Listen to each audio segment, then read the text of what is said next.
Andres from AA Sports, while the Mexico men's national team won their semifinal game against Honduras 1-0 and will be playing in the CONCACAF Gold Cup final tonight.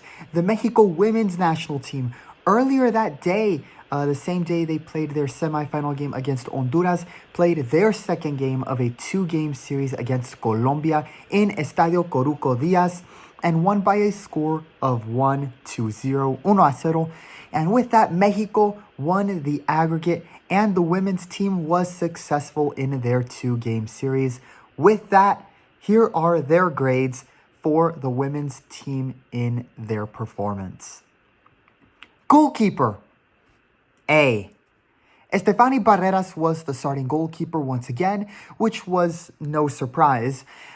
She did make one good save in the first 10 minutes of the game, and she did make one other intervention where she jumped up and caught the ball with ease, stopping a dangerous play. A clean game for Barreras.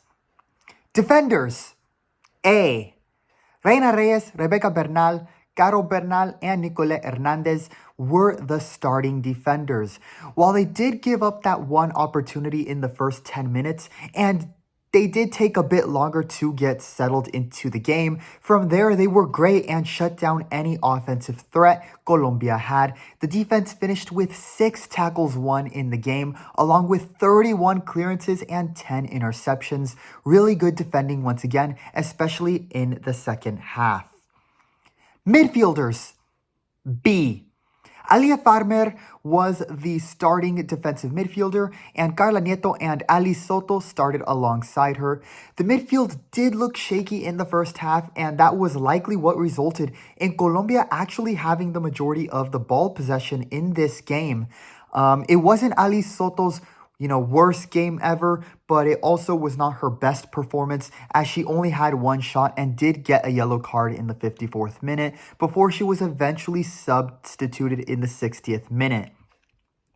Alia Farmer was arguably the best midfielder of the game. She did well helping out the defensive back line, and she did almost score in this game as well. Early in the second half, she was open and received the cross on a corner kick. But the shot was saved by the Colombian goalkeeper.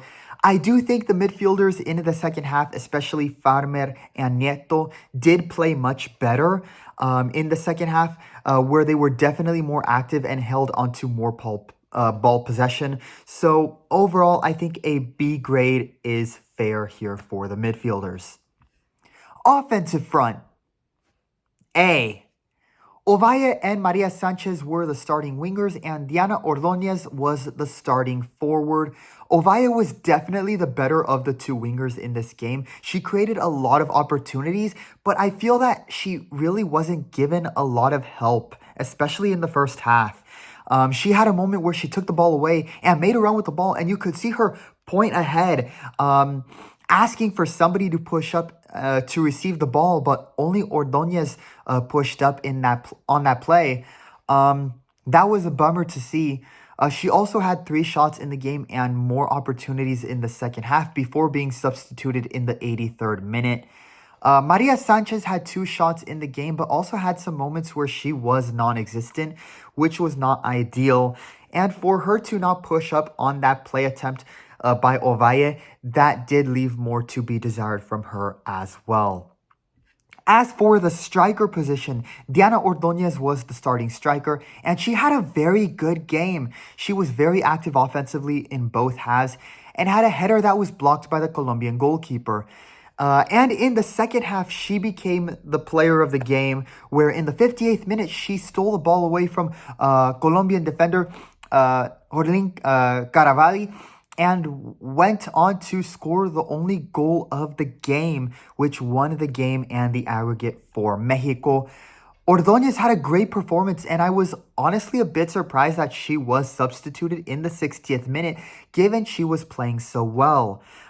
Because Carla Camberos and Kiana Palacios did come in as substitutes in the second half for the offensive front, and while they didn't have any major mistakes, they didn't contribute to any close opportunities or shots offensively. It wasn't the same when Ordóñez was substituted off. But for Ordóñez, she had a great game, a great goal, And this is now back-to-back international windows where she has scored at least one goal. So, hey, could this be the start of her form improving for the national team? Hopefully so, as it would only help address the inconsistencies in the striker position. Head coach, B+. As always, the defense under Pedro Lopez played well, and I thought he did a good job with the starting lineup and having the best players on the roster in the starting 11. My one disagreement with his coaching in this game was the substitutions he made. I thought his decision to substitute Diana Ordóñez definitely weakened the offense, and the substitutes were not able to make as much of an impact. It would have been better. It would have been a better decision to keep Ordóñez in the game the full 90 minutes, especially because she was playing well. But outside of that, no major complaints. The team looked prepared, and Pedro Lopez and his team got a winning result this time.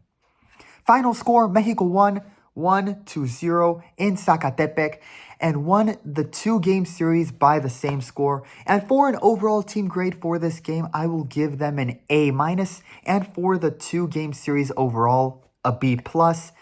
And with this win, the Mexico women's national team continues their good form, losing only one of their last 13 games, with their record over the last 13 games being 9 wins, 3 draws, and 1 loss, that 1 loss in the Pinatar Cup. And to get a win in this game against the Colombia team that, remember, made the quarterfinals in the 2023 Women's World Cup, along with losing only one of their last 13 games, again, I cannot emphasize this enough. It really does show just how much more competitive this team is now. And with a good defense and prospects like Soto, Farmer, and Saldivar, the hopes of qualifying for 2027 look very, very promising. Andres from AA Sports.